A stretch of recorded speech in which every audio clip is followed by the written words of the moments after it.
నేను doctor Murahari Buddharam, non accredited journalist association national president, INTUC federation Telangana రాష్ట్ర అధ్యక్షుడిగా కొనసాగుతూ ఉన్నాం.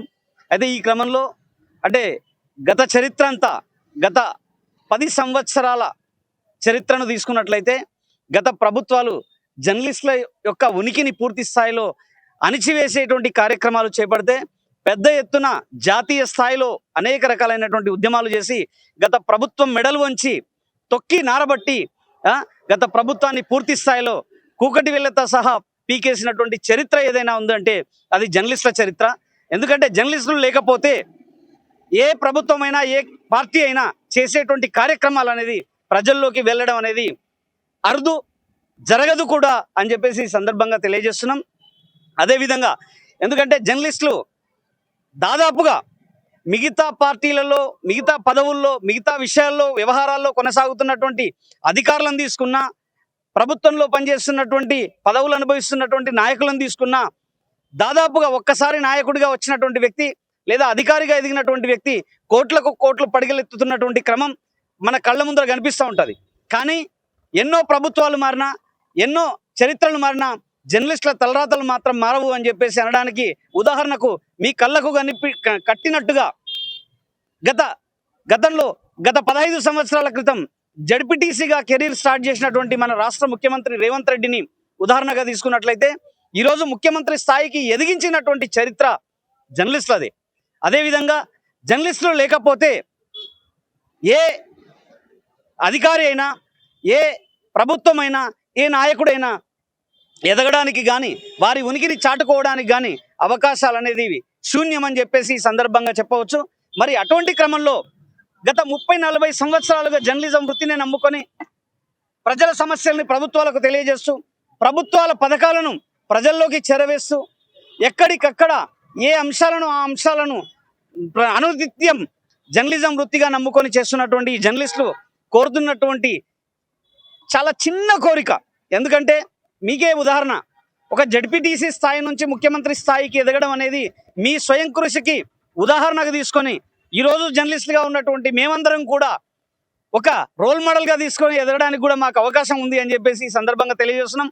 కానీ మేము మిమ్మల్ని కోరుతుంది ఏంటంటే కేవలం 5 లక్షల విలువ చేసేటువంటి ఒక డబుల్ బెడ్రూమ్ ఇల్లు, అంటే 40 సంవత్సరాలకు, సంవత్సరానికి 10 సంవత్సరాలకు 1 లక్ష చొప్పున 30-40 సంవత్సరాలుగా మేము ఎదిగినటువంటి మా కృషికి అంటే 10 సంవత్సరాలకు 1 లక్ష రూపాయలు చొప్పున మాకు మా ఉనికిని కాపాడుకోవడానికి, మా అస్తిత్వాన్ని కాపాడుకోవడానికి, మా బిడ్డల భవిష్యత్తును తప్పుడు మార్గంలో పోకుండా చూడడానికి కోరుతున్నటువంటి కోరికలే తప్ప గొంతమ్మ కోరికలు కావు.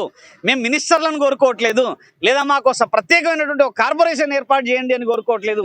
కేవలం జర్నలిజం కోసం కృషి చేసినటువంటి మా అనుభవాన్ని దృష్టిలో పెట్టేసుకొని మాకు డబుల్ బెడ్రూమ్లు ఇవ్వాలని చెప్పేసి ఇచ్చినటువంటి డబుల్ బెడ్రూమ్లను కూడా గత ప్రభుత్వం డబుల్ బెడ్రూమ్లు ఇచ్చినట్టే ఇచ్చి దాన్ని పెండింగ్లో పెట్టేసి తాళం చెయ్యిలు వాళ్ళ ఇంట్లో దాచిపెట్టుకున్నటువంటి పరిస్థితి.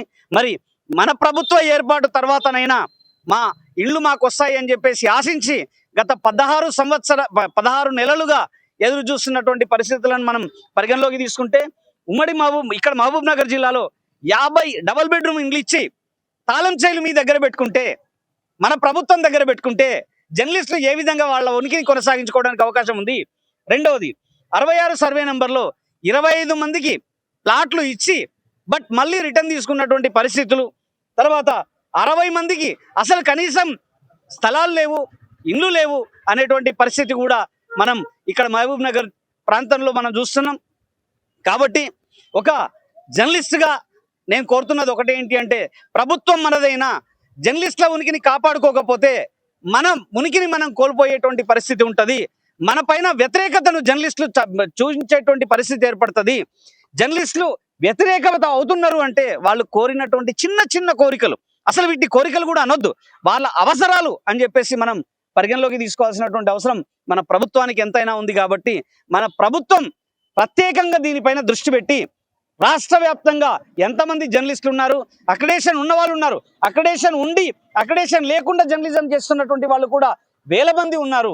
కానీ అక్రిడేషన్ ఉన్న వాళ్ళు చేసేటువంటి జర్నలిజం కంటే కూడా అక్రిడేషన్ లేనటువంటి జర్నలిస్టులు చేస్తున్నటువంటి జర్నలిజమే చాలా పవర్ఫుల్గా ఉంది. ఎందుకంటే ఎక్కడ అకడేషన్ గుంజుకుంటారనో లేదా అకడేషన్ ఉందని చెప్పేసి మీరు మిగతా చర్యలకు పాల్పడుతున్నారని చెప్పేసి అకడేషన్ రద్దు చేసేటువంటి అవకాశం ఉంటుందని చెప్పేసి వాళ్ళు ఒక భయం గుప్పిట్లో అకడేషన్ ఉన్నటువంటి జర్నలిస్టులు జర్నలిజాన్ని చేసేటువంటి అవకాశం ఉంటే, అకడేషన్ లేనటువంటి జర్నలిస్టులు చేసేటువంటి జర్నలిజం దేనికైనా తెగింపుతో, ఎంతటి పరిస్థితులకైనా తెగింపుతో ఇక్కడ చేస్తున్నటువంటి జర్నలిజం అనేది చాలా పవర్ఫుల్గా ఉంటుంది. అదేవిధంగా వీరు కోరుతున్నటువంటి చాలా చిన్న చిన్న కోరికలను మన కాంగ్రెస్ ప్రభుత్వం కనుక తీర్చినట్లయితే 100% వీరి అస్తిత్వంతో పాటు మన ప్రభుత్వం చేసేటువంటి పథకాలను ప్రజల్లోకి గ్రామ స్థాయిలో ఉండేటువంటి బూత్ స్థాయికి కూడా తీసుకెళ్లేటువంటి అవకాశం కేవలం జర్నలిస్టులు చేస్తారు. మనం సోషల్ మీడియాను రన్ చేస్తున్నాం పార్టీ ఆధ్వర్యంలో, కానీ సోషల్ మీడియా చేసేటువంటి ప్రచారం కంటే కూడా జర్నలిజం చేసేటువంటి ప్రచారం ఎంత పవర్ఫుల్గా ఉంటుందో ఆల్రెడీ మనం అనుభవించి ఉన్నాం. కాబట్టి ఒక తోటి జర్నలిస్టుగా, సాటి జర్నలిస్టుగా ప్రస్తుతం కొనసాగు ఈ విషయాన్ని ప్రభుత్వం దృష్టికి ప్రత్యేకంగా తీసుకెళ్తున్నా. ప్రత్యేకంగా ఇక్కడ ఉండేటువంటి ఎమ్మెల్యే ఎన్ఎం శ్రీనివాసరెడ్డి ఎవరైతే ఉన్నారో, నేను ఆవు లాంటి వాణ్ణి గతంలో ఉండేటువంటి మంత్రి చేసినటువంటి అరాచకాలను ఎక్కడికక్కడ అడ్డుకుంటాను అని చెప్పేసి ఒక స్టేట్మెంట్ ఇచ్చావు. అదే అంశాన్ని దృష్టిలో పెట్టేసుకొని ఆవు లాంటి వ్యక్తిగా జర్నలిస్టులకు పాలివ్వాల్సినటువంటి బాధ్యత కూడా నీ పైన ఎంతైనా ఉంది అని చెప్పేసి ఈ సందర్భంగా ప్రత్యేకంగా గుర్తుకు చేస్తున్నా. అదేవిధంగా జర్నలిస్టులతో ఎంత సఖ్యతతో కొనసాగితే, ఎంత ప్రాక్టికల్గా వారు కోరుకునేటువంటి అంశాలని మీరు నెరవేరిస్తే మీ యొక్క ఉనికిని కూడా రాష్ట్ర స్థాయిలోనే కాదు దేశ స్థాయిలో వెలుగెత్తి చాటగలిగే కెపాసిటీ ఎవరికైనా ఉందంటే ఒక్క జర్నలిజానికి అనేటువంటి విషయాన్ని గుర్తుపెట్టేసుకొని ఈ అంశాన్ని ఎస్పెషల్గా ప్రత్యేకంగా, ఎందుకంటే అందరికంటే ఇంటలెక్చువల్గా అసెంబ్లీలో మాట్లాడుతూ ఉండడం కూడా అనేక సందర్భాల్లో శ్రీనివాసరెడ్డిని చూడడం జరిగింది. కాబట్టి ఒక ఎమ్మెల్యేగా నువ్వు చేయాల్సినటువంటి వ్యవహారం ఏంటంటే ఈ అంశం పైన ప్రత్యేకంగా మన రేవంత్ రెడ్డి గారికి ఈ విషయాన్ని గుర్తుకు చేయాలని చెప్పేసి ఈ సందర్భంగా చెప్తున్నాం. అదేవిధంగా వాకటి శ్రీహరి మొన్ననే మంత్రిగా అపాయింట్ అవ్వడం జరిగింది. కాబట్టి దీనికి ప్రత్యేకంగా జర్నలిస్టులందరి తరపున ప్రత్యేక కృతజ్ఞతలు ధన్యవాదాలు తెలుపుతున్నాం, కంగ్రాట్స్ చెప్తున్నాం. కానీ ఈ జర్నలిస్టులటువంటి అంశాలను, ఎందుకంటే మన ఎదుగుదలకి సహకరించినటువంటి ఎవరినైనా మర్చిపోగాని మన ఎదుగుదలకు సహకరించిన జర్నలిస్టులను మాత్రం మర్చిపోతే మీ ఉనికిని మీరే కోల్పోయినటువంటి పరిస్థితి ఏర్పడుతుంది అని చెప్పేసి గత చరిత్రలో గత మంత్రులను, గత ప్రభుత్వాలను చూశారు.